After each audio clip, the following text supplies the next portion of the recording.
Ao longo desses 11 anos da Feira Nacional do Livro e do Flipossos, a Monja é uma figura já conhecidíssima aqui do público. Ela vem praticamente todos os anos, são 6 anos consecutivos que ela vem, acho que falhou um ano só, que ela estava fora do país, veio uma outra monja. Mas a Monja Cohen é uma pessoa muito querida, é uma figura muito querida de todos nós, né? E eu disse a ela, eu falei, nossa, todas as vezes que eu chamo a senhora para vir aqui é um furor, a gente quase apanha, porque todo mundo quer ouvir a Monja Cohen. Quando a gente fala que os ingressos acabaram, ninguém acredita, acho que a gente está de conversa, mas, graças a Deus, realmente é porque ela é bem querida mesmo, e todos gostam de ouvi-la. Gostaria de informar, pedir para vocês a gentileza, quem tiver com celular, colocar no modo silencioso, tá, ou no vibra, tá, por gentileza. As pessoas que entraram, que não estavam com ingresso e que acabaram entrando, a gente pede realmente, assim, com muita gratidão, que vocês doem um livro para a nossa campanha. Tá? Então, quem entrou e não fez a doação ainda, a gente solicita que, após o término da palestra, que adquira um livro aqui na nossa feira e entregue na nossa secretaria, tá, para contribuir com a nossa campanha. Tá bom? E lembrando que também do lado de fora, ali no pórtico de entrada, nós fizemos um banner para as pessoas fotografarem e fazerem selfie, né, para marcarem que estiveram aqui no Flipossos 2016. Estiveram e estão, né? Então, se vocês depois quiserem fazer uma foto de grupo para guardar esse momento do Flipossos 2016, o banner para a fotografia está ao lado do pórtico de entrada, aqui da Urca. Antes de chamar a Monja, eu gostaria de fazer alguns convites também para vocês, que é o seguinte. Agora, às 15 horas, a gente vai ter uma palestra muito bacana com a Alicia Torres, que é a representante do Uruguai, né, que é uma parceria que nós fizemos com a Embaixada do Uruguai, e ela estará aqui falando sobre Onete, Benedetti e Galiano, né, que são os ícones da literatura uruguaia. Então, ela estará aqui às 15 horas para um bate-papo bem interessante, mediado pela Suzana Ventura, que é uma grande especialista também em literatura. E vocês todos convidados, entrada franca, como sempre, não precisa de ingresso, é só chegar às 15 horas, então, aqui com a Alicia Torres, falando sobre Onete, Benedetti e Galiano. Às 16h30, nós teremos literatura contemporânea, que vai ser um bate-papo especialíssimo também, imperdível, com Antônio Carlos Sequim, que é imortal da Academia Brasileira de Letras, um dos maiores especialistas, se não for o maior especialista em vida e obra de João Cabral de Melo Neto.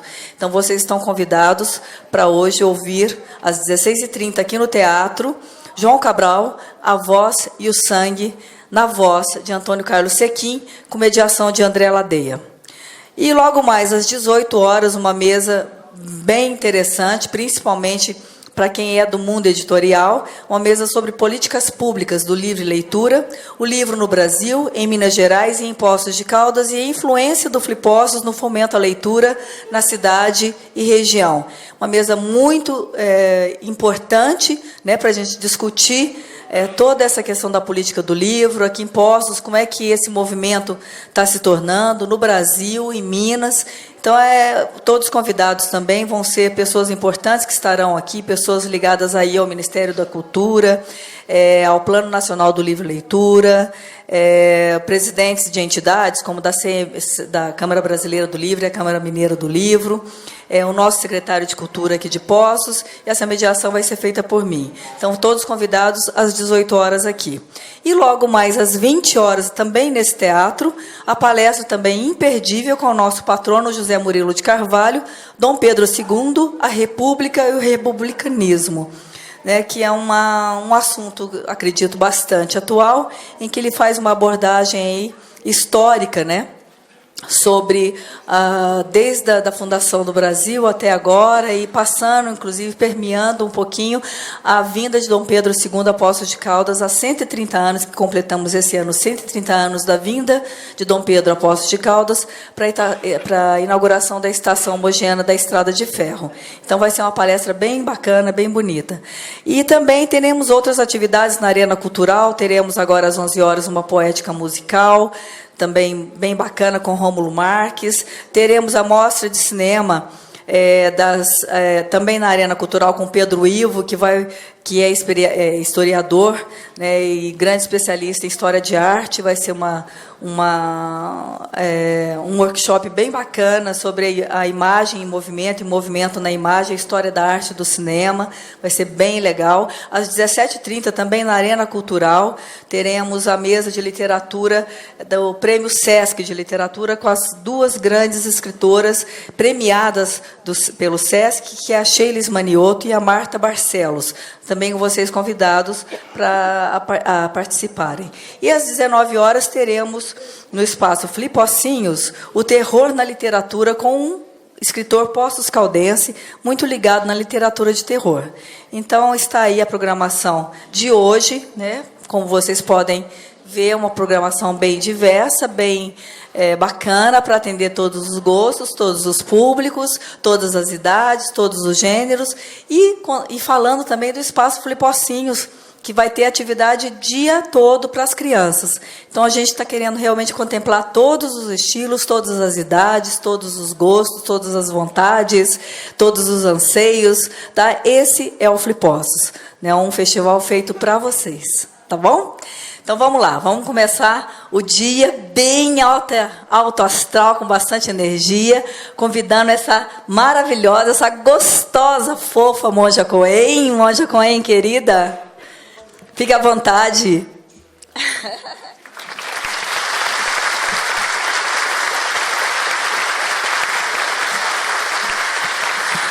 Monja Coen, esse ano, vem acompanhada de um discípulo, né, que é o Fernando Figueiredo, que é artista plástico, ilustrador e educador, e trabalhou com ela nos últimos livros, e ilustrou, inclusive, os livros dela, e eles vão bater papo conosco aqui. Caminho do Despertar, o Monge e o Touro, e os 108 contos e parábolas orientais. Sejam todos bem-vindos e vamos aproveitar. Obrigada, Monja, mais uma vez pela presença. Obrigado, Fernando. Valeu, gente. Obrigada, Gisele.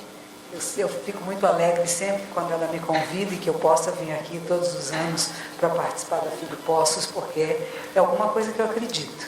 Eu acredito que o livro nos transforma, que o livro nos põe em contato com pessoas que às vezes nós não podemos encontrar pessoalmente, e podemos apreciar diferentes maneiras de pensar a realidade.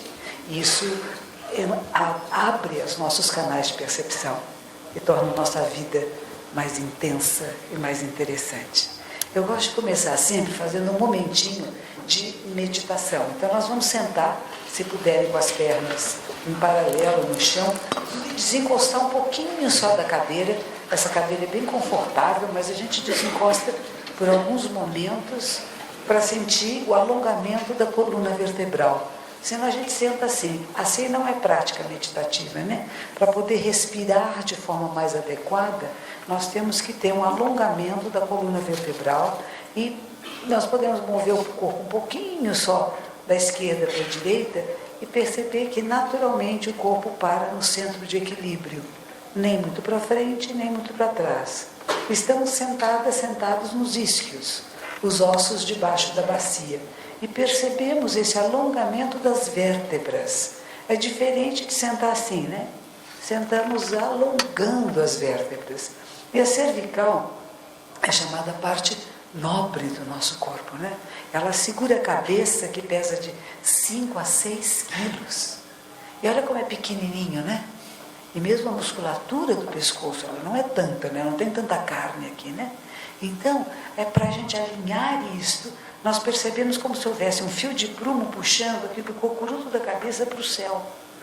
Então, é o encaixe do crânio. Pense um pouquinho no seu crânio, na ossatura, e que ela está encaixada. Então, o queixo fica paralelo ao chão. Então, nós temos uma postura que não é uma pose nem uma posição, é uma postura, uma maneira de estar no mundo, onde o peito está aberto, o diafragma está aberto, e a nossa respiração consciente vai fazer com que todo o nosso sistema funcione com mais clareza.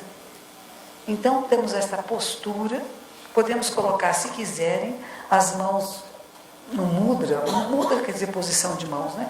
Que pode ser a mão direita embaixo, a esquerda em cima, e os polegares se tocam muito de levezinho, como se houvesse uma pequena folha de seda que não pode cair nem amassar. Essa elipse que se forma é o que a gente vai chamar de mudra cósmico, porque é o movimento elíptico dos planetas em torno do Sol. E essa percepção de que estamos no cosmos, mas o cosmos, o universo, também está em nossas mãos. Como que nós cuidamos? Com que respeito e dignidade e leveza mantemos isto, né? Então tem todo esse significado colocarmos as mãos nesta posição. Vamos fazer um pequeno exercício respiratório, muito breve. Inspiramos naturalmente pelas narinas, ou seja, a inspiração é passiva, o ar entra. E aí vamos soltar pela boca.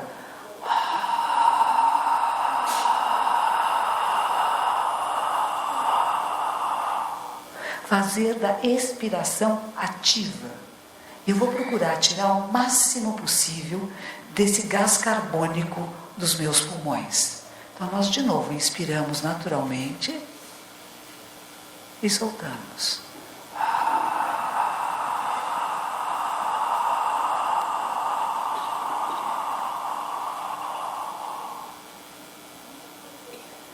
E a última vez. Inspiramos.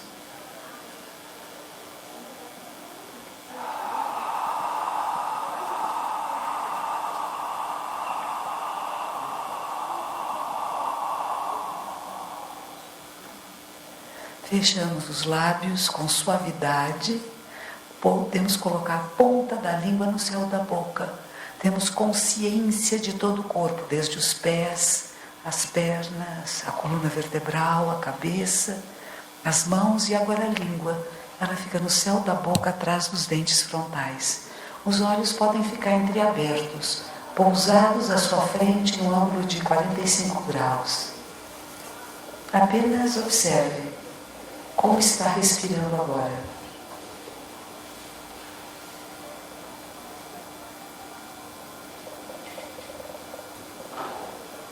A diferença de temperatura do ar que entra e sai das narinas.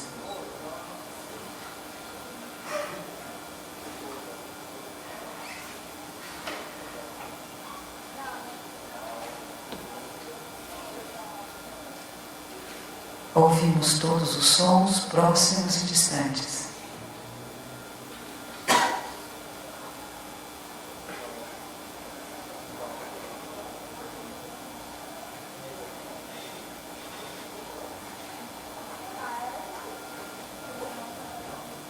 Sentimos a temperatura da sala.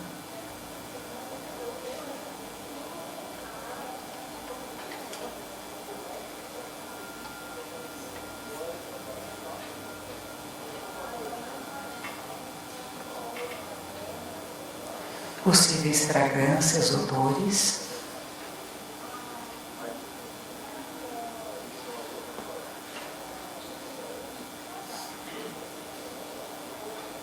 Luz e sombra.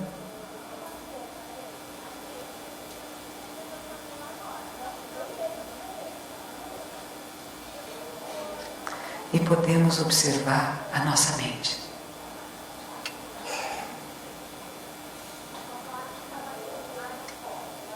Se há pensamentos ou se não há pensamentos.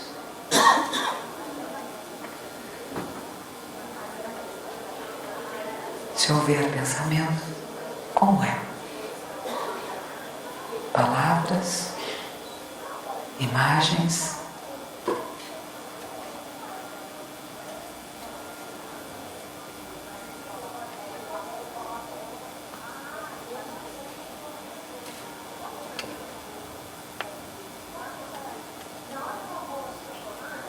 Não perca o contato com a sua respiração, que é consciente, e mantendo a postura.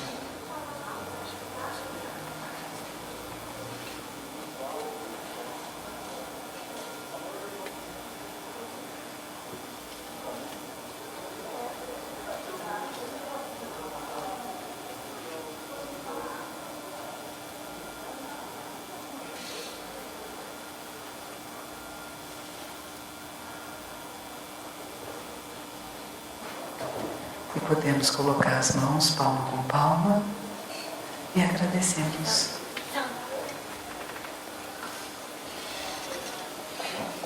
Agradecemos a toda a vida da Terra, né? Que torna possível esse nosso encontro. Inúmeras causas e condições que tornam possível estarmos aqui hoje. Né? A nossa ancestralidade, né? Se pensarmos em cada um de nós, pai, mãe, avô, bisavô, não, uma multidão. E tinha menos gente no passado. Só isso eu já acho uma reflexão maravilhosa, né? Que nós estamos todos, de certa forma, unidos por uma ancestralidade comum. Havia menos pessoas. Não é interessante? Mas se não houvesse essas pessoas, nós não estaríamos aqui agora. Sobrevivemos a tantas coisas, né? A dinossauros, a situações muito graves, coletivas, individuais, guerras, abusos, violências. Nós somos aqueles que chegamos até aqui. E daqui que chegamos, para onde vamos, nós podemos fazer algumas escolhas, pessoais, individuais e coletivas. Porque está tudo unido, não há separação, não há dentro e fora.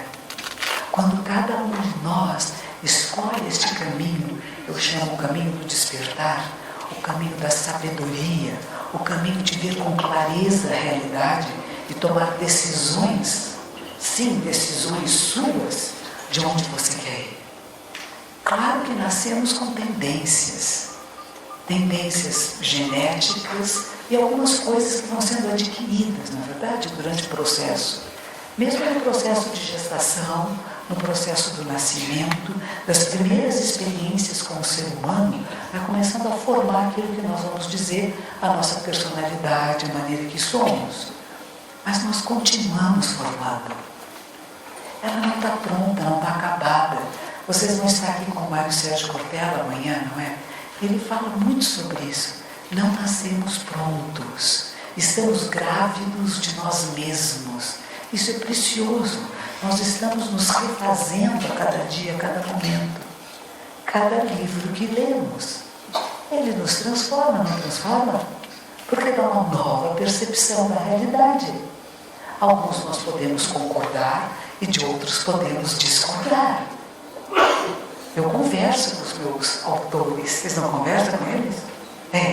A gente está lendo e fala, não, isto sim. É interessante isso, não é? E às vezes o autor nos convence de alguma coisa. Ou às vezes nós temos que convencer o autor. A gente escreve, manda mensagem, né? Então cria um diálogo belíssimo de crescimento, de desenvolvimento, de manifestação. Então, o caminho do despertar, para mim, é um caminho de que nós, seres humanos, e alguns de nós vivemos meio zumbi na vida, meio assim adormecido, não sei direito o que está acontecendo, não entendo, quero dormir, quero fazer o mínimo possível, né? Então tem pessoas, vocês não conhecem gente assim? Conhecendo, né? Não quero fazer nada, né? Não quer ler não, cansa, quer estudar não, cansa, quer ir passear não, passear também cansa. Falta estímulo, né? Estímulo de vida. Então despertar isso, está vivo, está acordado, está vendo a realidade como ela está atuando de forma amorosa, de forma sábia, de forma inclusiva. É diferente, né? Tem alguns que já atuaram no mundo de outra forma, né? A gente procura atuar desta maneira. Isso para mim é o despertar. E é perceber que estamos todos em rede, todos interligados, interconectados uns aos outros, como seres humanos, como uma única espécie, né? Biologicamente, o que é uma espécie? É aquela que pode se acasalar e que seus frutos são férteis. Nós, humanos, podemos nos acasalar com pessoas de qualquer parte do planeta e nossos bebês podem ter bebês. Então, a gente já não fala mais muito em raça, né? Este grupo, aquele grupo, sabendo que nós somos uma única espécie. Há diferença, sem dúvida alguma. Nesta sala não há dois seres iguais. Isso é uma maravilha, esse mistério, beleza da vida, né? Não há dois seres iguais. Mas, ao mesmo tempo, somos uma única espécie e nos reconhecemos. Nos reconhecemos pelo corpo, pelas expressões, pelas necessidades. O Japão, eu morei muito tempo no Japão, sem dúvida alguma, é uma cultura diferente da cultura ocidental. E o japonês é ensinado desde criança a não deixar transparecer na sua face o que está sentindo, porque isso poderia causar uma desarmonia com a pessoa, com o seu interlocutor, com quem você está falando. Então você está sempre com uma face concordativa, né? Agradável, mas lá dentro o que você está pensando é outra coisa. E vivendo no Japão, eu aprendi a ler também esses corpos, esses olhos e essas faces, porque eu não falava japonês no começo. Então você observa muito o ser humano, o seu corpo, a linguagem corporal, as pequenas mudanças faciais.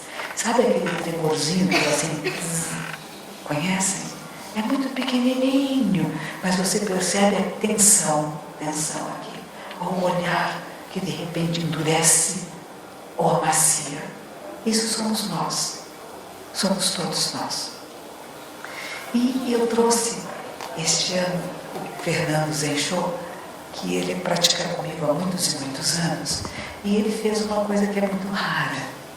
Ele é um artista plástico, é um pintor com acrílicos, óleo e vários outros materiais. E ele um dia me chamou e disse: Monja, eu estou fazendo uma série, quero fazer uma série de um livro muito antigo, do século XII, na China, que é uma história que fala esse caminho do despertar, de uma pessoa que está à procura da essência do ser. E são trabalhos muito antigos, feitos a nanquim, pincel japonês que chama de sumie. E o monge que fez isso, ele fez uma maneira de explicar às pessoas qual é esse caminho do despertar. Ele fez vários desenhos, embaixo de cada desenho ele pôs um poema, e um aluno seu fez um comentário anos mais tarde, quando foi publicado para todos. Eu queria que você contasse, porque é a primeira vez que eu tenho um ilustrador me pedindo um texto. Geralmente não é o contrário. A gente escreve, nós autores escrevemos, e depois vamos procurar alguém para diagramar o livro, para ilustrar o livro.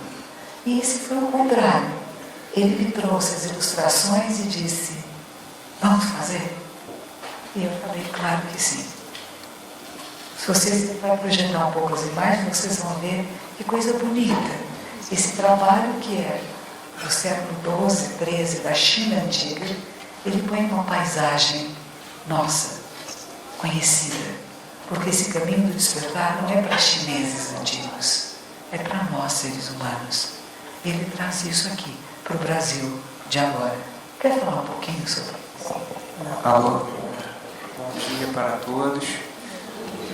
Antes de mais nada, eu queria agradecer a minha mestra por todos esses anos de ensinamento, que eu só pude estar aqui graças a ela, ao convite da produção do evento, do Gisele, né? Então, é a minha primeira vez em Poços de Caldas, assim. Estou achando a cidade muito bonita, as montanhas, as árvores, os jardins. Eu acho que de fora, mas que eu vejo no Rio, é sempre muito agradável você respirar um ar puro, você apreciar essa beleza natural, né? E eu só conheci Poços por causa desse convite. Então, quero voltar certamente, mas primeiro esse agradecimento e falar um pouco de como que esse livro surgiu, né? Eu comecei a me interessar assim, por autoconhecimento, eu diria mais ou menos aos 2008, 2000, anos 2000, né? E eu vim conhecer a monja em 2007, 2006, no retiro, né? E essa história eu conheci muito antes, na verdade, uma história bem famosa, ela já tem publicações nos Estados Unidos, muitas, enfim, tem muita gente que já fez isso, né? E aqui no Brasil eu não tinha visto nenhuma, né? E é uma história que sempre me intrigou bastante, porque ela fala de um caminho, né? Eu acho que quando a gente está praticando, estudando, né, a gente se pergunta, eu estou no caminho certo? Existe um caminho, né? Será que eu estou indo na contramão? Será que eu estou indo no fluxo natural das coisas? Então essa história, eu li ela a primeira vez e fiquei muito intrigado, né? E a pergunta é sempre em que lugar do caminho eu estou também, né? Será que... E aí essa história ficou guardada, né, da minha, enfim, e comecei a conhecer a monja Koen, né, praticar, e ir ao templo, a São Paulo, e me tornei discípulo dela. E surgiu a ideia de fazer uma... Eu vou ver se eu consigo projetar aqui as imagens. Vou botar no telão aqui, Ele trouxe os desenhos, não, a pintura que ele fez. Eu acho que é óleo, não é isso que ele fez? Exatamente, eu fiz alguns estudos de como seriam essas ilustrações, né? Porque elas foram feitas são gravuras em madeira, estilo, né? E tem outras versões também, né? E primeiro eu tentei fazer uma reprodução de alguma coisa chinesa, japonesa, e eu acho que eu não consegui fazer. Então, eu cheguei à conclusão que eu tinha que ir pelo caminho que eu conheço, que é a minha natureza, né? Não tentar ser japonês ou tentar ser chinês, não ia ficar alguma coisa mais esdrúxula. Então eu segui pelo caminho Então, aqui são essas imagens, elas estão no livro, né? A capa do livro não está aqui, mas esse monge procura, enfim, da sua realização, né? Então, aqui ele começa a ver as pegadas aqui de um touro, né? E aí o livro ele vai se desenrolando até que ele vê o touro. E cada passagem tem um simbolismo, cada passagem do livro tem um significado. Quando é que você se depara com algo que é maior que você, né? Um sentimento. E tem uma surpresa, né? Eu não vou, não sei se eu revelo aqui, porque a ideia que a gente tem é de que o touro, na verdade, é um aspecto animalesco da gente, né? Alguma coisa que a gente tem que dominar ou castrar, né? Na verdade é o inverso, o touro é a nossa natureza livre, né? E o que obstrui essa natureza é o ser humano, é a personalidade, né? Então é uma história que eu vim descobrir que era invertida, tudo que eu achava que era, na verdade era o inverso, eu fiquei bem feliz, na verdade. Então, aqui é quando ele pega o touro, né? Pega o touro pelo rabo. E aí a história continua, aí o touro amansa, né? Tem um chicotinho na mão ali ainda, porque ele pode vir a se revelar. E aí, quando o touro já está bem manso, ele monta e vai tocando a sua flautinha, voltando para casa. E cada passagem tem os comentários da monja Koen, né? Tem o texto original e os comentários. Isso ele chegando em casa, né?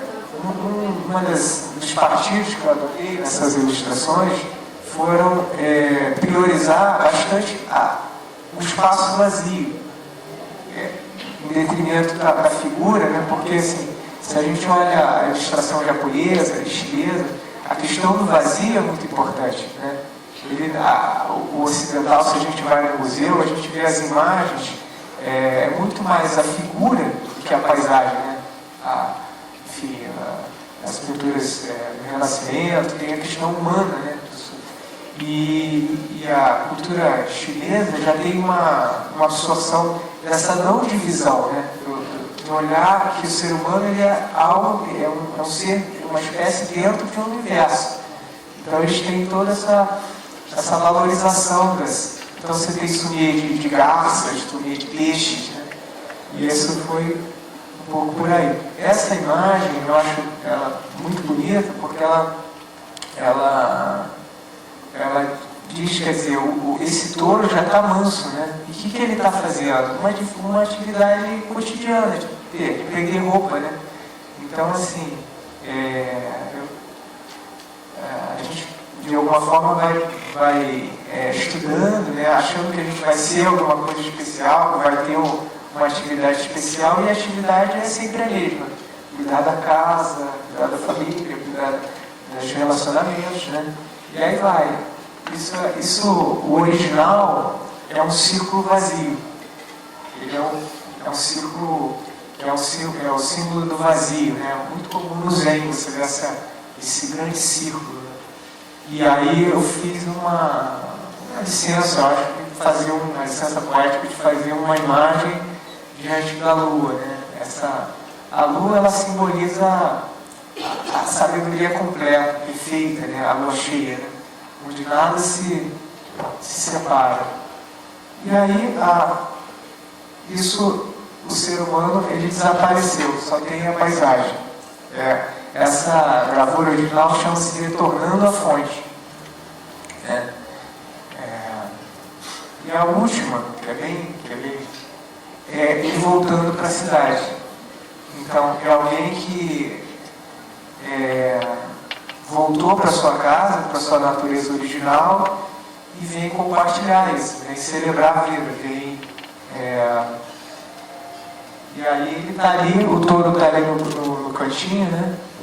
E essa imagem, essas pinturas todas foram feitas a óleo, elas têm 90 por 60, elas são relativamente grandes, não são um pequeno formato, mesmo porque o óleo é muito difícil você fazer muito pequenininho, né? A aquarela você consegue fazer um grafite, se usar uma lapiseira, você consegue fazer um pontinho pequenininho, mas com o pincel, eu pelo menos encontro bastante dificuldade. Então, eu fiz elas grandes, aqui a gente consegue ver os acidentes, que eu acho importante, né? Que dá o caráter, né, de algo que foi uma conversa entre a tela e eu, né? Então a tinta ela me dá uma informação. Então esses trabalhos eles estão à venda, se vocês tiverem interesse, pode falar com a produção ou comigo mesmo. Alguns já foram vendidos, outros não. Então é isso, agora eu vou passar a palavra aqui para a Monja, e estou ansioso para ouvir a palestra também. Então agradecer de novo o Poço de Caldas, agradecer a produção e agradecer a minha mestra.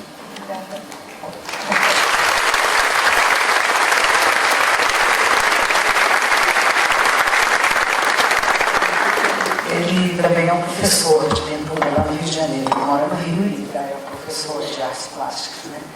E interessante dessa história, que eu gosto muito, como ele falou, parece que nós estamos procurando alguma coisa. A história começa o seguinte: uma pessoa que está andando e ela vê umas pegadas. O que será isso? Às vezes na nossa vida, não é alguma coisa assim, existe alguma coisa que eu ainda não sei direito o que é. Eu tenho sinais. E aí ele vai atrás desses sinais. O que é isso? E primeiro ele vê o rabinho do touro. Depois ele vê esse touro todo. E esse touro, como falo, a primeira impressão que a gente tem é aquilo, a nossa natureza selvagem, né? O bicho em nós. Então eu preciso domar esse bicho, eu preciso fazer que esse bicho me obedeça, né? Algumas ideias que até tem de grupos pensadores antigos como Leviatã, né? O povo é muito burro e muito tonto, então nós estamos num estado opressor que vai controlar essas pessoas, né? Como se o ser humano é alguma coisa para ser controlada, dominada, né? E de repente é o oposto. Eu tenho que encontrar a essência do meu ser. E a essência do meu ser é um bichão. É um bichão grandão que ele foge de mim. Ele não está lá dizendo, me pega, não. Eu preciso estar muito preparado para encontrar essa essência do meu ser. E nessa procura pelo todo, eu descubro que existe. Existe alguma coisa que é maior do que o Freud vai chamar de ego. Daquela minha individualidade, daquilo que eu penso, eu sou assim, eu penso assim. Não é como se eu tivesse separado do resto. Como se eu pudesse pegar uma tesourinha e me recortar que da realidade, aqui estou eu e estão vocês. Quando na verdade nós pertencemos a um momento histórico. Nós pertencemos a uma época. É tão importante isso, né? Ontem eu cheguei aqui, liguei a televisão, à tarde, aqui na Postos, tinha um senhor falando de biografias, que ele escrevia biografias, e ele dizia, biografia, você não fala de um personagem, você fala de um momento histórico, você fala de uma realidade, e é uma coisa que é partilhada por todos nós. Nós nos lembramos ou reconhecemos um momento importante, não de uma pessoa, porque essa pessoa não vive sozinha, ela vive em relação. E esta procura pelo todo é uma coisa que é muito comum a todos nós. Há momentos da nossa vida em que a gente fala, o que é a vida, o que é a morte? O que é Deus? Deus existe, onde está, como se manifesta?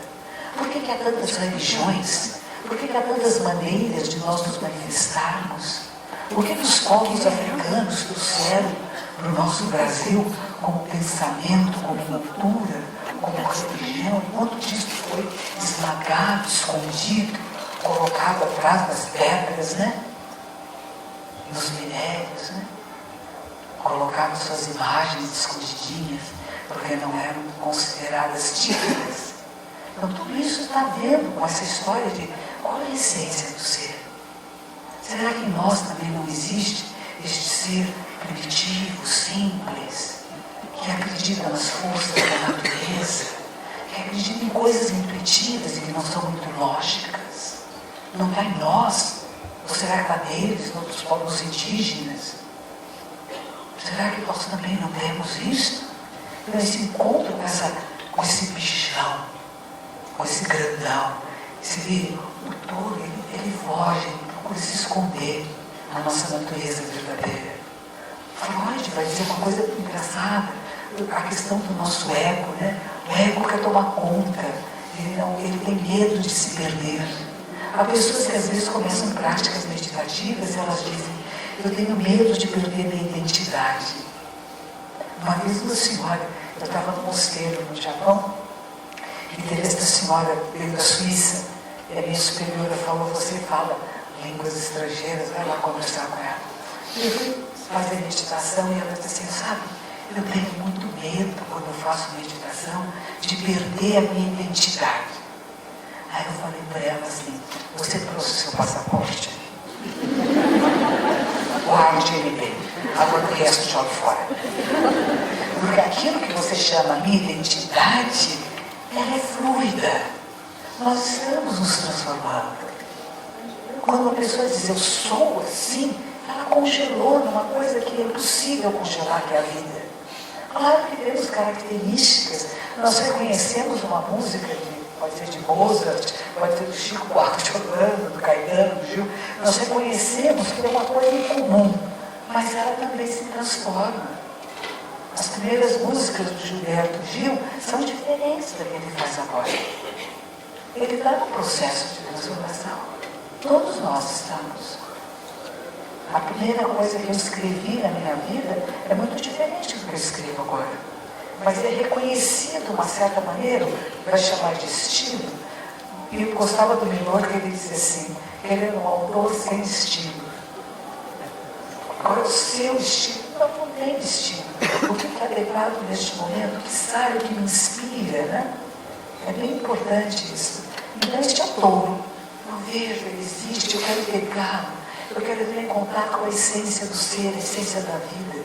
Eu quero resolver minhas questões filosóficas, minhas questões existenciais.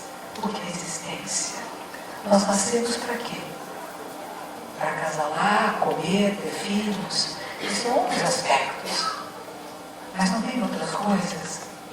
Não gostamos de poesia, de literatura, de música.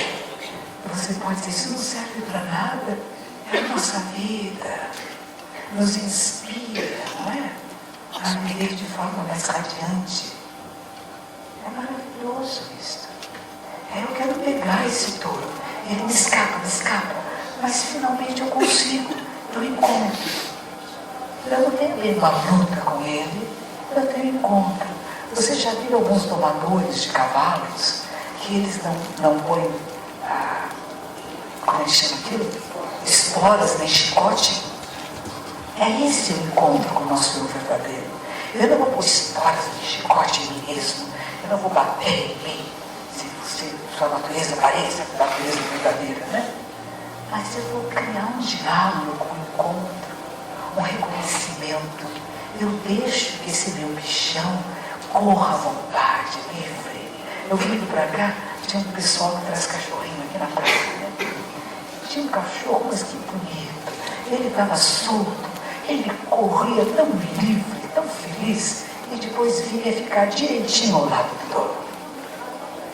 Diferente daquele cachorro que você tem que trazer na guia, fica puxando, segurando, não foge de mim. Esse estava solto e obediente. Isso eu encontro com o nosso eu verdadeiro. Eu não preciso pôr ele numa corrente e ficar segurando, né? Porque senão não é um encontro, ainda tem a dualidade. Então consegue fazer, não é domar, é tornar-se amigo com, tornar-se íntimo com. Tanto que depois ele monta no touro e sai tocando flauta. Quer dizer, não tem nem rédeas, nem nada. O touro é manso. A nossa maçoeira verdadeira, ela é nossa amiga, não é nossa inimiga. Ela não quer nos destruir. Pelo contrário, ela quer encontrar para poder se manifestar em plenitude.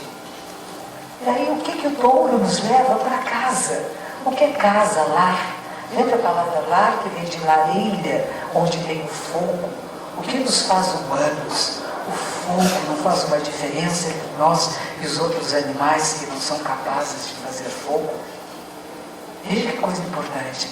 Vai para o lar, para a lareira, para a casa, para o lugar onde nos sentimos protegidos, nos sentimos tranquilos, não é isso? As casas, em princípio, tem que ser assim, hein, gente? É assim os lares de vocês. Olha lá, o lar é lugar de ficar gostosinho, de falar assim, vou para casa, que bom. Eu conheço um marido que veio me procurar uma vez, ele está de monja, a minha mulher me atormenta tanto, que eu fico dando voltas e voltas no quarteirão em vez de ir para casa. Nós temos que criar lares, famílias, lugares de você voltar, que é gostoso de voltar, né? Não de gente atormentando um ao outro, né? A gente precisa tomar cuidado, porque as vacas acham que é amor. Ai, eu te amo tanto onde você estava, como é que você chegou a essa hora? Aí a pessoa já não quer voltar no dia seguinte, né? É ao contrário. Por exemplo, o marido, a mulher chegou tarde em casa, o companheiro, a companheira, ai, que bom que você voltou. Que bom que você não morreu no caminho. Voltou para casa, né? E o que foi que aconteceu com você quando estava fora de casa? Essa conversa é importante. Eu conheci um monge beneditino, que eu gosto muito dele, ele chama Anselm Grun. Tem livro deles aí da Vozes. Anselm Grun, ele é alemão, ele praticou um pouco de zazen no processo. Quando o mosteiro beneditino na Alemanha estava passando por crise, eles foram aprender a fazer, de novo, recuperar a meditação através do zazen, que é a prática zen budista que eu faço, e também levaram psicólogos. E aí o mosteiro voltou à harmonia. Viver junto não é fácil, todos nós sabemos disso. A convivência diária, a gente acaba implicando um pouco com as outras pessoas e querendo que elas sejam aquilo que é o meu ideal. Mas quando você joga fora este ideal e você é capaz de acolher este ser humano da maneira que ele é, a coisa muda. O difícil é nós queremos que o outro seja aquilo que eu gostaria que fosse. E às vezes a pessoa não tem para nos dar aquilo que nós queremos que nos dê. Mas vamos agradecer aquilo que pode nos dar. Essa pequena mudança é uma pequena mudança de maneira de se relacionar no mundo. Não é dizer que a gente se apazigua e não pede nada. A meditação não é isso. O estado de autoconhecimento, de despertar, não é um estado de quietismo. eu vou ficar quieto, e tudo se transforma, eu sei que você vai esperar transformar. Né? Eu falo, estou matando a criancinha. Vai nascer outra. Não é assim, né? Nós já pulamos dessa realidade, né? A gente impede de alguma forma, dar um grito, chamar alguém, né? Chamar a polícia, eu gosto da polícia. Tem gente que não gosta da polícia, eu gosto. Acho importante, né? Ele é importante. Nós somos agressivos, violentos, descontrolados, né? Não conseguimos controlar nossas emoções. E nossos policiais vêm para nos ajudar. Eu vejo uma coisa assim bonita, falo, é para mim. Não é meu, né? Aí tem um problema, né? Eu gosto de falar de corrupção, vocês gostam? Eu adoro corrupção, é uma delícia. Porque a gente fala muito dos outros, né? Mas é legal a gente perceber. Corrupção, a palavra é uma palavra latina. E a palavra é cor, quer dizer coração, essência. Ruptus, quer dizer rompido, partido. A essência da partida. É como se esse touro tivesse cortado ao meio. Ele não está vivo mais. A essência do ser está partida. Perdeu a percepção de que somos um só corpo na sua vida e que cuidando desse todo, eu cuido de mim. Mas se eu achar que eu vou cuidar de mim, que o resto não me importa, eu vou pensar qual é a vantagem que eu levo, ou o meu grupo, o meu partido, o meu time de futebol, né? Eu vou lutar quem é com outro time.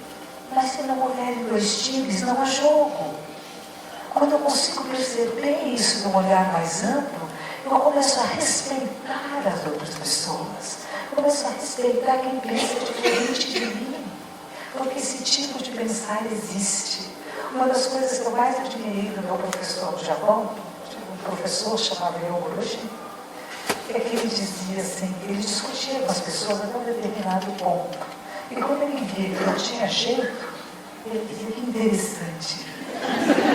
Essa maneira de pensar também existe. Eu nunca pensaria dessa forma, mas isso também existe, também é humano. O pior é isso, né? Porque a gente gosta de dizer, isso não é humano. Não é humano. É do ser humano também. Mas o que eu desenvolvo em mim vai depender das minhas escolhas, né? Tem um certo livre-arbítrio nessa história. É um certo. Dizem os especialistas em neurociência que o que nós temos de livre-arbítrio é 5%, porque já está bom, hein? 5% da mais assim. Eu falo assim, desculpe, senhores professores e pais, educadores, mas na verdade é só 5%.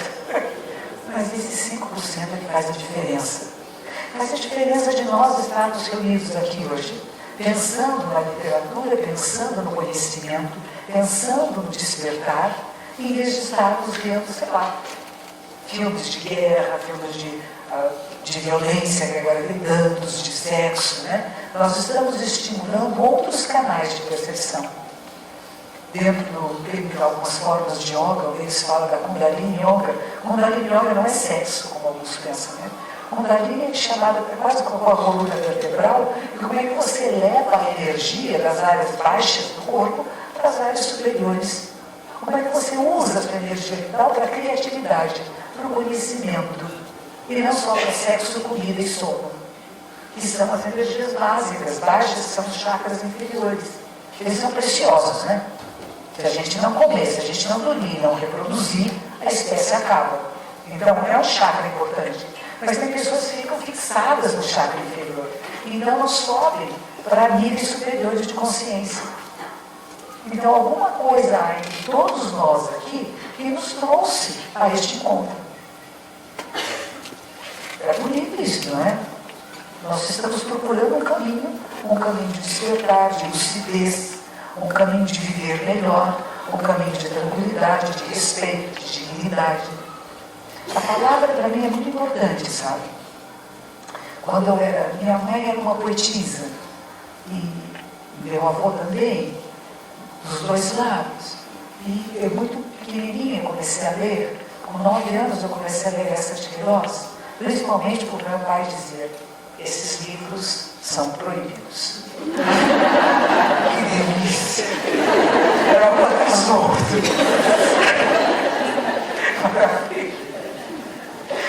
E aí me dei a chave que eu podia escrever algumas coisas, e aí fui trabalhar no Jornal da Tarde de São Paulo.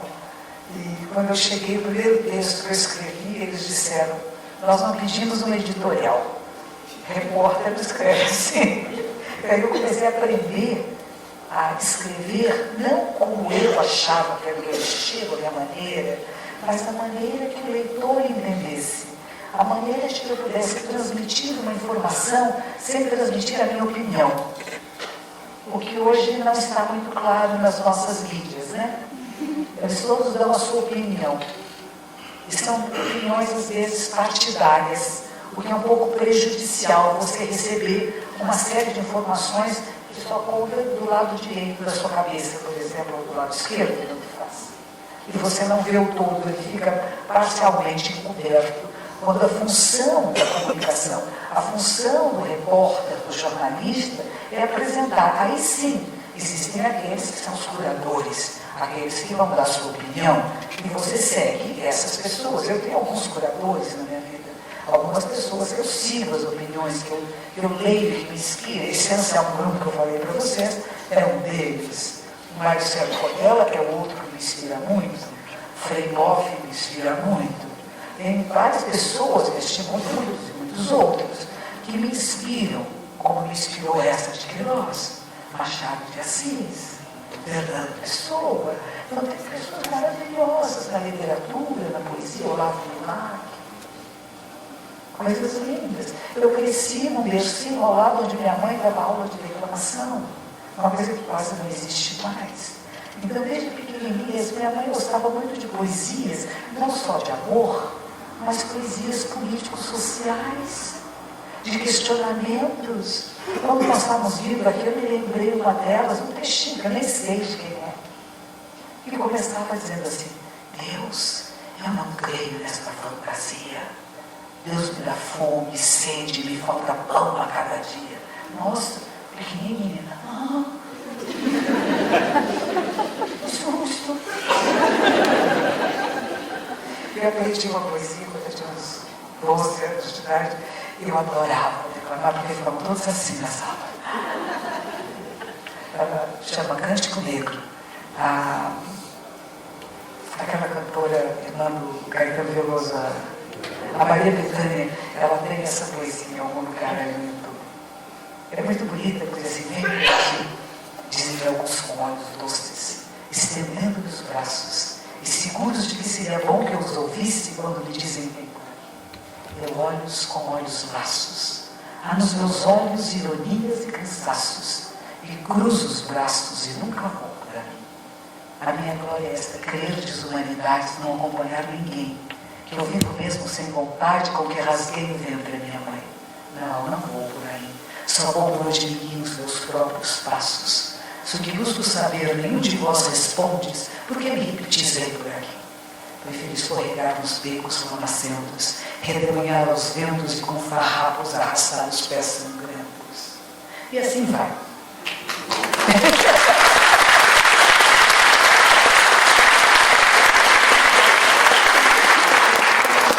Vocês imaginem que essa era a minha poesia favorita com 12, 13 anos.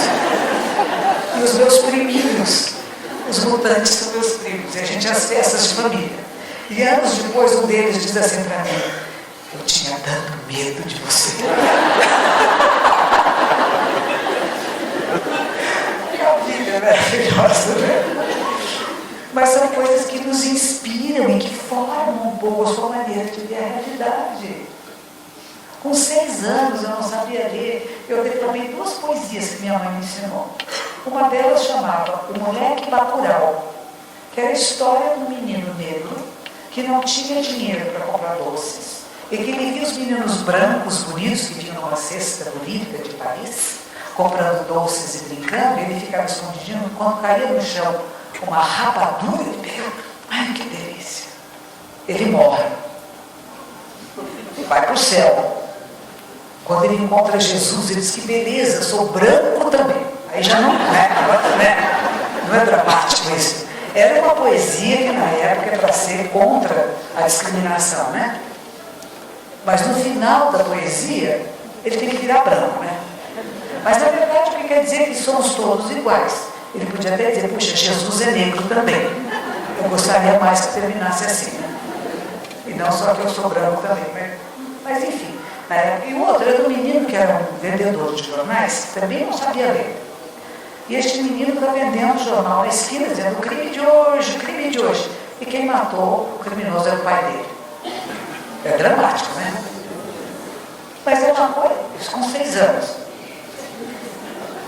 Então, o pensamento social, o pensamento de crianças que não tinham acesso à leitura, percebe o que vai acontecendo? Eram crianças que ficavam um pouco ostracizadas, fora da realidade, que não sabem direito o que está acontecendo, que são excluídas, e como incluir essas pessoas, e como incluir todos num universo em que podemos partilhar de coisas boas. Então esse encontro com o todo, que é a essência verdadeira do ser, leva a todos esses questionamentos. Como está o mundo agora? E o que eu estou fazendo por este mundo? Estou fazendo alguma coisa em prol de uma transformação que seja mais ética, mais coerente, com os nossos princípios básicos de convivência harmoniosa? Ou será que eu pego um pedaço do papel do escritório e levo para casa? Eu levei uma borracha, um lápis. Eu agora estou fazendo um treinamento comigo. Eu acho muito importante a gente estar, o que eu chamo de despertar é presença absoluta. Você está inteiro no que está fazendo. Não está pela metade. Está fazendo aqui, pensando ali, né? Não faz nada direito, né? Então, o que eu faço agora, quando eu vou em banheiros públicos, eu pego uma folha de papel e enxugo bem a mão. Com uma folha, mas enxuga o dedo por dedo. Como é que a gente costuma fazer? Vai lá, pega. O papel fica metade seco e a mão metade molhada. Coisa simples no dia a dia. Preste atenção. Preste atenção como você anda, como você fala. Você fala palavrões, palavras pesadas, feias, desnecessárias e impróprias. E quando eu fui ser jornalista, a nossa redação, todos falavam muito palavrão. Você quer pertencer ao grupo, né? Então comecei. Na minha casa ninguém falava. Nem meu pai, nem minha mãe não falavam. Aí eu comecei. E a minha mãe, minha filha, o que é isso? Use a palavra correta. Você está perdendo o seu vocabulário. E eu achava que era linda, né? Imagina, eu estou moça, moderna, só que nem eles, eu falo tudo que eu quero, né? E de repente, quando eu quis me tornar monja, eu fui morar nos Estados Unidos, na casa do meu professor, e o meu professor era japonês e a esposa dele era norte-americana. E tinha crianças pequenas. Ela tinha muita preocupação, ela era uma antropóloga, ela queria muito que as crianças falassem um inglês bonito, correto. Então, naquela casa, também ninguém falava palavras errôneas, impróprias. Ele, por ser japonês, que queria falar um inglês muito correto. Ela que era capaz desse inglês correto. Então, eu comecei a perceber, morando com eles, porque como eu queria ser monja, eu tinha que morar com eles por 1 ano. Que era que o professor vê se realmente isso vai dar certo, essa é verdadeira vocação ou não. E eu comecei a perceber que existe uma maneira tão bonita de nós usarmos palavras adequadas e corretas para nos comunicarmos, que não precisamos ofender ninguém, não xingamos ninguém, não gritamos palavrões pela rua, gente. Eu vi isso em São Paulo há pouco tempo atrás, eu não acreditei. Pessoas ilustres, grandes casas, apartamentos de luxo, na janela dos prédios xingando palavrão. Não pode. É essa sociedade que nós queremos viver, de ódio, de violência, de ambição, de divisão. Ou será que nós podemos ter um olhar mais amplo, que nós podemos conviver em harmonia, podemos ter pontos de vista diferentes, manifestamos com ternura, com respeito. Esse é o caminho, eu digo, do despertar. E aqueles que não despertaram, não precisamos ter raiva deles, apenas procurar meios expedientes para que despertem, para essa beleza que é a vida. Hoje de manhã eu abri a janela, todo um hotel aqui muito lindo, que eu abri a janela assim, um sol maravilhoso entrou, banhou todo o quarto. Ai, que delícia que é estar vivo. As plantas, as árvores do jardim parecem que são de joias preciosas. Elas reluzem essa luz do sol. É tudo precioso e maravilhoso. Se o seu olhar permite você ver a beleza da vida, da existência. E não ficar só na reclamação, no resmungo. Porque mesmo aquilo que nós chamamos de lixo, o lixo ele vai ser a fertilização de uma flor. Então observe a beleza da flor e deixe que ele cumpra o seu papel. Em vez de ficar só falando lixo, lixo, lixo. Não é? Beleza da vida. Isso é um encontro com esse touro, com esse eu verdadeiro, que é mansinho, nos leva para casa, para o lar. E eu vou fazer as coisas da vida. Quer seja escrever, estudar, ler. Ninguém põe isso no Big Brother, né? Vocês já viram alguém no Big Brother lendo um livro, declamando uma poesia clássica, ouvindo uma música clássica? É um horror aquilo. E isto sim é um absurdo de querer massificar as pessoas e deixá-las pensando só em sexo e corpo. O corpo é importante. O corpo é a existência e a mente não está separada do corpo. Mas se eu não estimulo meus neurônios, eu vou só querer estimular músculos externos. Quando eu digo que a meditação é a musculação de neurônios, eu sou capaz de fazer novas sinapses neurais.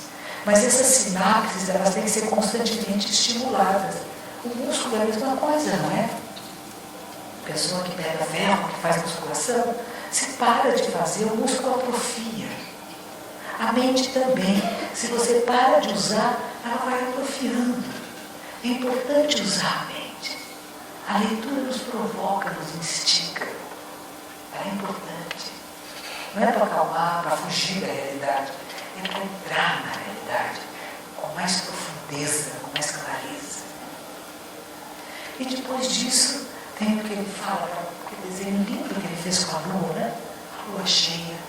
Havia um professor no Japão, antes de fazer qualquer pregação budista, ele fazia um círculo, assim. É isso, pronto, acabou.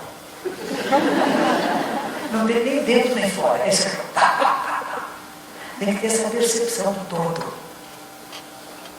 E o todo que se manifesta em cada um de nós. Nós não somos parte do todo. Cada um de nós é o todo manifesto. Eu insisto em dizer isso. E eu insisto que vocês pensem sobre o que eu estou dizendo. Essa frase só é suficiente. Cada um de nós. Cada pétala dessa flor é o todo manifesto. Ela é um pedaço. Esta pétala não é um pedaço da flor. Ela é toda a flor manifesta, como pétala, como pistilho. Cada um de nós é o todo manifesto. Porque se o todo não estiver manifesto, nós não somos. Nós não somos um pedaço de alguma coisa. Casamento não é dois pedaços de uma laranja, não. São dois seres inteiros, completos, perfeitos, que se unem para juntos se auxiliarem mutuamente nessa caminhada. Para respeitar um ao outro. Para reconhecer no outro a sua individualidade, a sua diferença. Apreciar essa diferença. Não querer que seja como eu penso como eu. Uma coisa que Anselmo Brun fala, e eu concordo e digo às pessoas, casais, pessoas que moram junto, quando chegam em casa, não comecem a conversar direto, porque não dá certo. Estamos vindo de mundos diferentes, experiências diferentes. Sentem-se 5 minutos em silêncio. Se sabem fazer uma oração, gostam de oração, façam. Se não sabe, não precisa fazer nada. Não vai tomar café, ver televisão, ouvir rádio, nada. Fica quieto, em silêncio na sala. Respiração consciente. 3. Aquelas 3 que nós chamamos, é só isso. E agora podemos dialogar. Não é discutir, não é brigar, não é dizer, ele vai contar aquelas histórias, já sei, estou casado há 30 anos. Ele mudou esse dia. Dê a ele a oportunidade do novo.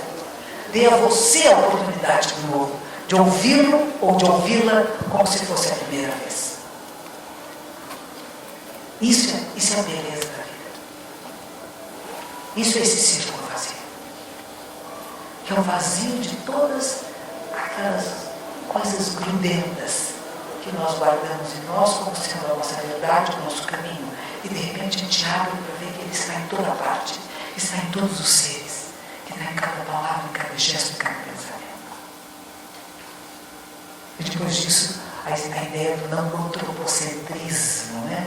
O homem humano, o ser humano como centro do universo. Nós somos uma das inúmeras formas de vida e não vivemos sem as outras formas de vida. Essa é a nossa descoberta, né? E ficamos tão bons socioambientais, não ficamos? Cuidamos tanto da natureza, a gente é bonzinha, né? Queremos arvinhas, bichinhos, insetos. Por quê? Porque o nosso DNA sábio, inteligente, brilhante, percebeu que sem as outras formas de vida nós vamos desaparecer, né? Então é o nosso, de novo, o nosso egoísmo. O maior altruísta, o maior egoísta, né? Porque sabe que só vai ficar bem se tudo estiver bem à sua volta, né? Então começamos a cuidar com muito respeito da natureza, porque sabemos que nós somos a natureza. Nós somos a vida da terra. Nós comemos, bebemos, dormimos na terra. Viemos da terra, voltamos, não é? Não, um livro desse aí. Somos pó e ao pó voltaremos, pó é terrinha, gente. Vocês já fizeram exumação? É gostoso também. Exumação. Terminar exumar um cadáver. Ai, cadáver. Vocês sabiam que vocês todos vão tirar cadáver? Ai, que gostoso. É bom, filho, eu vou virar um cadáver. Vai ficar geladinha, geladinha. E o pior é que depois começa a ficar em putrefação. Ou você crema ou você enterra, né? Se você enterra, depois de alguns anos, tem a tal história, você tem que abrir espaço no túmulo, porque tem gente, né? Não entrar hoje. Aí você chega, eu fiz a exumação do meu avô, e foi uma gracinha, porque ele tinha meias, as meias dele eram sintéticas, eu acho, porque a meia estava inteirinha. E aí dentro da meia tinha até o osso dava pozinho vermelhinho. Que bonitinho, né? É isso que nós somos. Nos transformamos em poeirinha. Nós somos os elementos básicos que fazem a vida de todo o universo, dos planetas, das estrelas, da Terra. E as causas e condições fazem que se unam dessa maneira que somos agora, mas isso que somos agora também vai desaparecer. Entretanto, o que fazemos nesse período breve, entre o que chamamos de nascimento e morte, deixa um lastro no universo. Nós que somos esse nada, essa poeirinha cósmica, essa insignificância, e ao mesmo tempo, aquilo que nós fazemos, falamos e pensamos, deixa uma marca invisível no universo. Que marca você está deixando? O que você quer deixar? O que você está desenhando com a sua vida?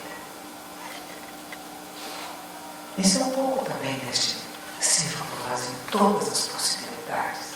A escolha é sua. 5% que seja, mas é importante, porque transforma tudo. A natureza, que não é você, mas você é a natureza. Ela não está aí para você, mas é a nossa parceira, é a nossa vida. E o último quadro, que volta ao mercado, que volta a ser uma pessoa comum.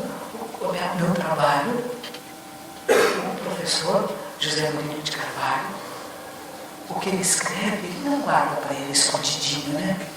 Fiz uma pesquisa interessante, é minha. Não vou deixar ninguém ver. Só eu vou saber. Ao contrário, publico, compartilho. Isso é voltar à praça. Voltar à praça para estar pronto a ajudar quando necessário. Porque bonzinho ou boazinha é um inferninho, né? Vocês conhecem gente boazinha ou bonzinho? Deixa eu te ajudar. Não quero me ajudar. né? Mas o que é adequado, porque se a pessoa está muito cheia do seu eu, isso ainda está lá apurando todo. Está tão cheia de si mesmo que eu vou fazer o bem. Agora eu vou fazer o bem. Você sabia que eu estou fazendo o bem? Aí perdeu. Eu tenho um outro livro que chama 108 Contos e Parábolas Orientais. Que são 108 histórias antigas do Japão, da China e algumas vivências minhas quando estava no mosteiro, e que eu gosto muito. Uma delas é de um monge chamado Bodhidharma, que ele era um monge que veio da Índia para a China, trazendo os ensinamentos da meditação. E quando ele chega, o imperador está lá para receber. O imperador que gostava muito do budismo. Gostava muito significa o quê? Vamos pensar com uma clareza cientista histórica, né? Ele precisa de poder. Os taoístas e os confucionistas estão mandando um pedaço. E ele está lá oprimido por essas lideranças religiosas, filosóficas. Então, quando chega uma nova religião, é do seu interesse torná-la religião de Estado. Porque se ele vai ser benfeitor dessa religião, ele vai ter poder e ele vai sair do jugo dos outros grupos. Certo? Então, esses imperadores da China tinham muito interesse nesta nova religião que está chegando. Então, eles vão se tornar budistas, eles vão construir mosteiros, vão facilitar a tradução de textos, e realmente eles acabam se envolvendo e gostando dessa tradição. Eles encontram uma certa afinidade, mas também tem um momento político histórico que está nessa história. E este imperador tinha construído muitos mosteiros e ajudado monges a fazer traduções, e chega este homem que dizem que é um santo.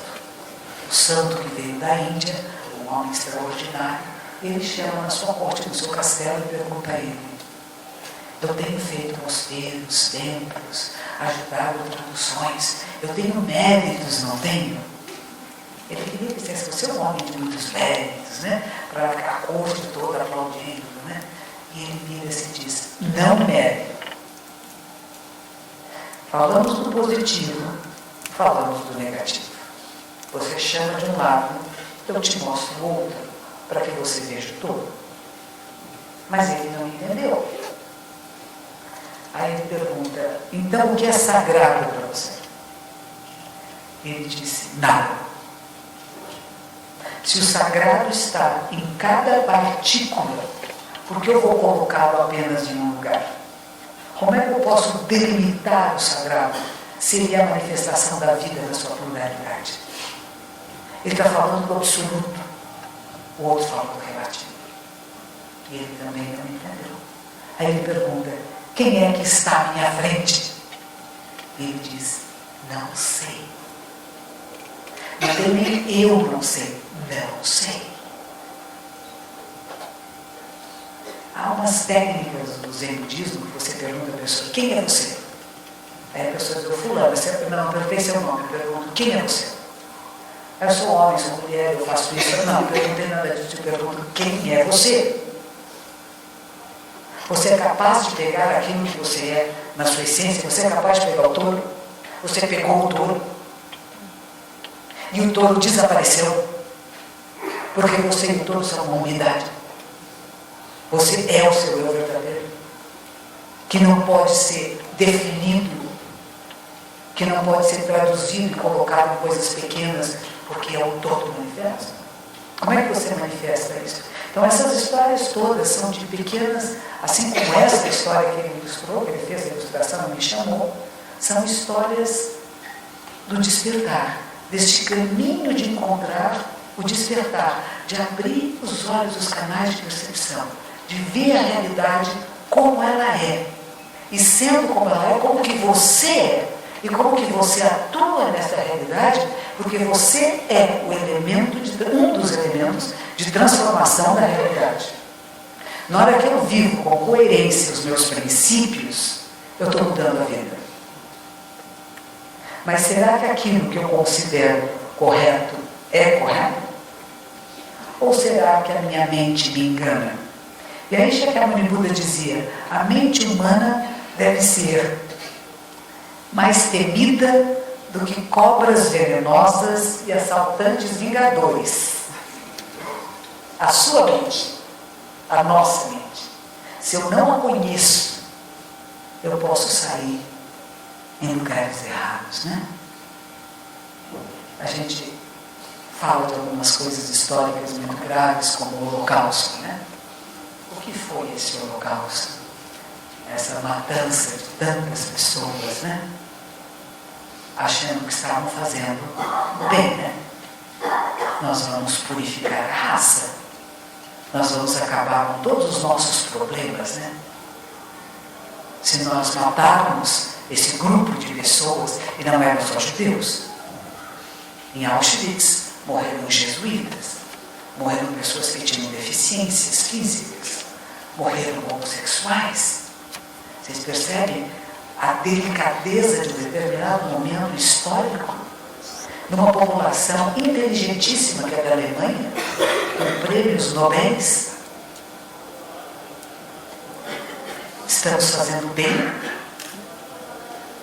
É muito perigoso a mente humana.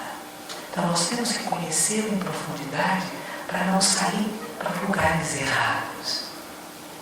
O que estamos fazendo, pensando, beneficia todos os seres. Somos capazes de acolher essa diversidade da vida no nosso coração, na nossa mente. Teve uma época que, nas minhas práticas no mosteiro, no Japão, que eu li os livros clássicos do budismo, e uma época que eram todos vegetarianos e tal. Então, o meu mosteiro não era vegetariano. E eu resolvi que eu era vegetariano. E a minha superiora dizia, coma comida. Não posso comer. Porque eu estou certa, a minha superiora está errada, vocês estão todos errados, certo? Isso durou tempo. E ela era muito paciente, ela sabia como. E eu, rígida no meu ponto de vista, porque eu sou mais correta que os outros, vocês, monges, estão pervertidos e errados. Eu, pessoal quente. E um dia, havia um superior que de tempos em tempos vinha ao nosso mosteiro e falava inglês. E sempre que ele chegava, eu corria lá para falar com ele. E nesse dia, eu pedi que ele me chamou. Quando ele me chamou, ele falou assim, ele já percebeu que eu sou santa. Que eu estou correndo, as outras são todas erradas. Eu sou legal. Afinal, toda animadinha, ele perguntou para mim, você sabe por que surgem as guerras? Não, por que guerra? Por que será que ele está falando de guerra comigo agora? Ele disse assim, porque nós criamos barreiras. Porque nós criamos cercas. E nós dizemos, o que está aqui dentro é bom e o que está aqui fora não presta. Tire as cercas, quebre essas paredes. Ai, sim senhora. Aí comi carne. Então a gente fala que tem. E não é só meditar, porque na minha meditação eu estava corretíssima, né? Estou fazendo uma coisa que eu li lá no livro que é boa. Né? Dizem que Hitler também leu alguma coisa no livro que achou bom. Por isso que é importante a gente ter referenciais. Pessoas que a gente considera dignas, sábias, e que a gente possa conversar com elas e perguntar, será que eu estou no caminho correto? E aí tem o diálogo e o desenvolvimento do intelecto e da sabedoria. Então não são coisas separadas. Não são coisas que eu medito, o resto não interessa, eu não vou ler nada, eu só vou meditar e vou acessar a sabedoria suprema. Você pode até acessar alguma coisa, mas se não houver outros conhecimentos que venham, você pode ir para um caminho errado. Então esse livrinho que eu trouxe é um livro bom, eu gostei de fazer, porque eu tive um grande trabalho de pesquisa em vários textos clássicos orientais, e de lá eu extraí algumas histórias, algumas mais famosas, mais conhecidas, e outras menos conhecidas, mas que são inspiracionais, que possam nos inspirar a pensar de uma outra maneira. Porque costumamos pensar de uma maneira muito dualista, binária, né? O bem e o mal, o certo e o errado.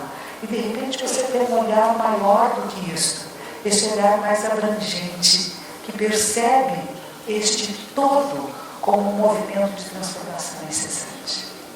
E para que a gente possa voltar aos nossos relacionamentos no dia a dia com mais respeito, ternura, amor, dignidade. Então é um pouco isso que eu vim trazer este ano a pedido de Gisele, que me chama sempre, eu agradeço vir aqui, e compartilhar para vocês o que eu fiz no ano passado. Este ano já estão me chamando de uma editora chamada Planeta, e que ela quer que todos os anos eu escreva um livro. E eu fiquei me lembrando da minha superiora, que todos os anos ela escrevia um livro, ela para mim é um modelo de ser humano, que era a primeira a acordar, a última a dormir, que passava o dia inteiro falando conosco, ouvia as nossas reclamações incessantes, coitadinha. Eu ia na sala dela para reclamar, sabe o que ela dizia para mim? É você. Eu falava, essa japonesa não me entende. Tudo que eu reclamava, ela dizia assim, é você que tem que mudar, o seu olhar que tem que mudar. Levei 8 anos ouvindo ela dizer isso para mim, nunca ficou brava. A gente fica, não fica? Você não está entendendo, já falei para você. Ela não ficava brava, ela só repetia, é você. Então, a minha ideia é essa, que cada um de nós, apreciando as artes, a literatura, a gente possa mudar o nosso olhar.